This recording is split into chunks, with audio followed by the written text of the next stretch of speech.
The first thing I noticed in Shanghai was how quiet the streets are now. Even though you see thousands of cars everywhere, streets that were once dominated by scooters and aging gas cars are now filled with small, practical electric cars. Most of them are not flashy. They don't have massive touchscreens or luxury branding. They're just made for commuting, grocery runs, short trips across dense cities. And many of them cost around $10,000. For an American, that number sounds made up. Because in the United States, electric vehicles are still framed as a premium product. Sleek, aspirational, and expensive. The average EV in the US sells for over $53,000, and even the cheapest new options like the Nissan Leaf, that's around $29,000. Or the Chevy Equinox EV is around $35,000. In Europe, more than 1 in 5 cars sold in 2024 were fully electric, and the best-selling models weren't luxury Teslas,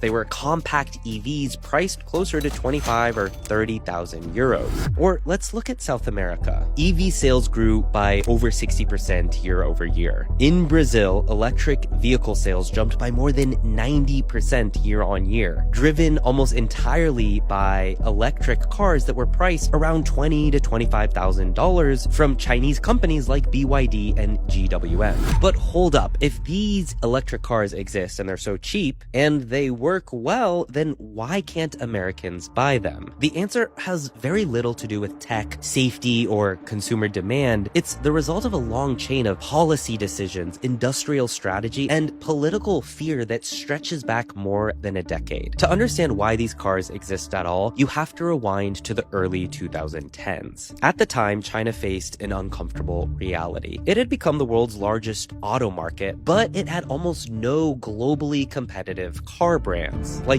none. Internal combustion engines were a dead end. Intellectual property, expertise, and brand power belonged to American, German, and Japanese companies. But electric vehicles offered something of a reset. And that's when China made a deliberate decision to treat EVs not as a niche consumer product, but as national infrastructure. Governments didn't just wait for the market to figure this out. They subsidized buyers, they poured money into battery research, gave manufacturers cheap land and long-term financing, and most importantly, they built charging networks years before there was the strong demand. So this wasn't just like a subtle policy, it was a short-term stimulus. In fact, it was even designed to absorb short-term losses in exchange for long-term dominance. See, by the mid-2010s, China had a problem that it could not ignore any longer: air pollution. Cities like Beijing weren't just polluted, they were visibly smothered in smog day after day. People were angry, parents were worried, and suddenly this wasn't an abstract environmental issue, it was like a political one. And that's when electric vehicles stopped being a nice future idea and started becoming a solution, not just for the industry, but for public health. At the same time, companies like BYD were scaling up fast. By the late 2010s, China wasn't experimenting with EVs anymore, it was producing them in the millions already. And once you hit that kind of scale,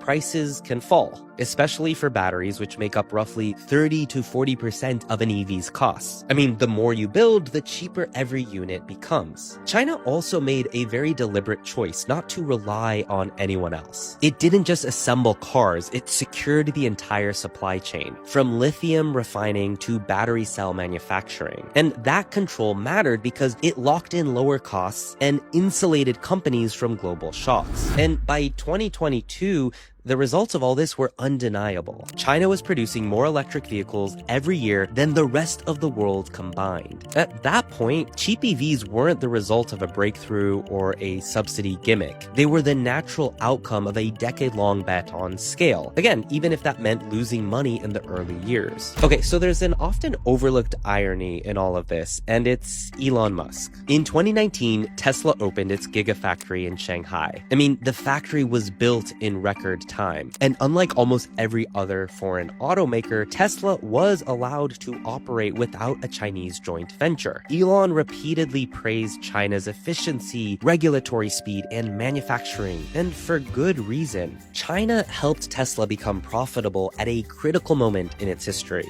But there was an unintended consequence in that success. Tesla thrived in China not because China copied Tesla, but because Tesla plugged into China's existing systems. Batteries were cheaper, suppliers were clustered nearby, labor was flexible, logistics were streamlined. The factory wasn't fighting the ecosystem, it was benefiting from it. And that ecosystem was now producing its own cars. By the early 2020s, Chinese EV makers were doing something Tesla wasn't focused on, stripping EVs down to just basically their essentials, like smaller batteries, shorter ranges, and fewer features. This is counterintuitive, right? I mean, usually car companies should be thinking about giving you more. But the truth was, most drivers didn't need more. And so the result was an electric car that wasn't just aspirational, but it was affordable. And that idea alone posed a massive threat. See, for a long time, this didn't feel like a direct danger to the US. I mean,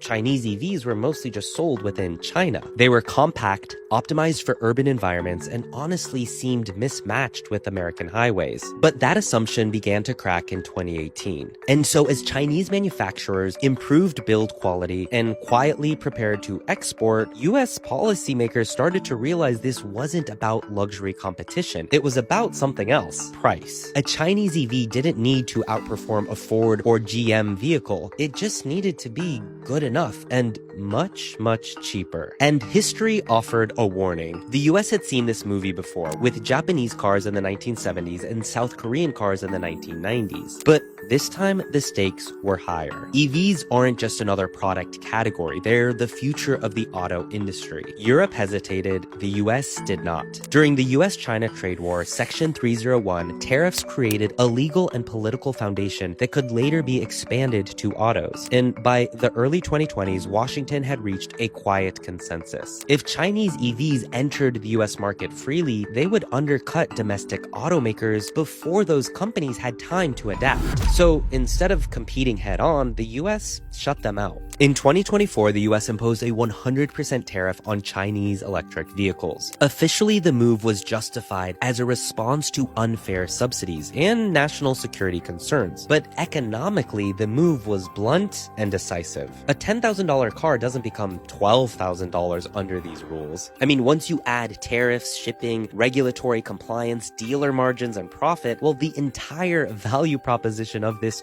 cheap EV collapses. The car is just totally not competitive. And this is how modern protectionism works. You don't need to ban a product, you just need to make it totally economically irrational to sell. And actually, Europe offers kind of a glimpse of what the US is trying to avoid. As Chinese EVs entered European markets, they gained traction quickly. Not because European consumers suddenly trusted Chinese brands, but because, again, price. In countries with high fuel costs and generous EV incentives, affordability wins. European governments responded slowly, debating tariffs, while Chinese brands gained market share. And from Washington's perspective, this wasn't something to study, this was something to prevent. Then came the Inflation Reduction Act in 2022, often described as America's most ambitious clean energy policy to date. And in many ways, it is. But its EV provisions are more restrictive than they first appear. See, to qualify for tax credits, electric vehicles must be assembled in North America, use batteries sourced from approved countries, and avoid materials from what the law calls foreign entities of concern. So in practice, that language almost entirely excludes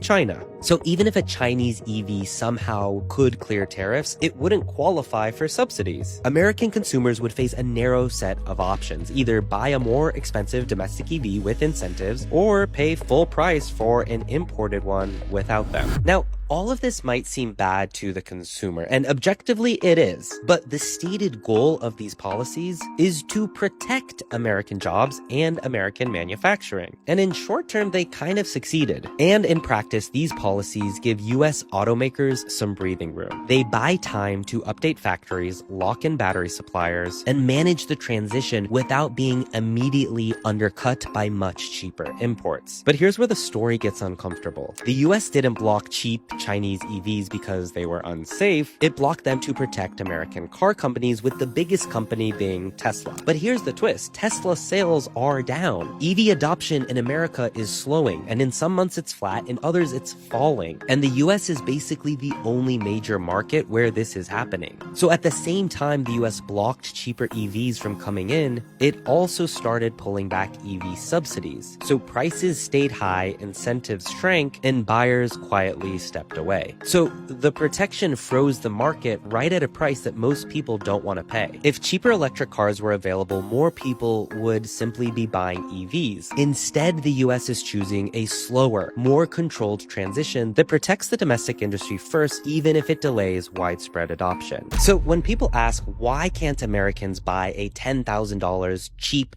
Chinese electric vehicle, the answer isn't actually complicated. It's not about safety, it's not about tech, and it's definitely not because the cars don't exist. It's because the US made a conscious decision to protect its auto industry, even if that means higher prices, slower adoption, and fewer choices for consumers. You can argue either side of the US's policy, right? I mean, every country protects its industries in one way or another, but it's important to be clear what is actually happening. As long as the US keeps blocking cheap imports to protect domestic automakers, electric cars in the US are going to stay expensive. And once you see it that way, the $10,000 Chinese EV isn't a mystery anymore. It's just something Americans don't have access to, and that's all by design. I want to know what you think about all this below. Let me know, and while you're at it, make sure you subscribe to this channel. I'll see you in the next one.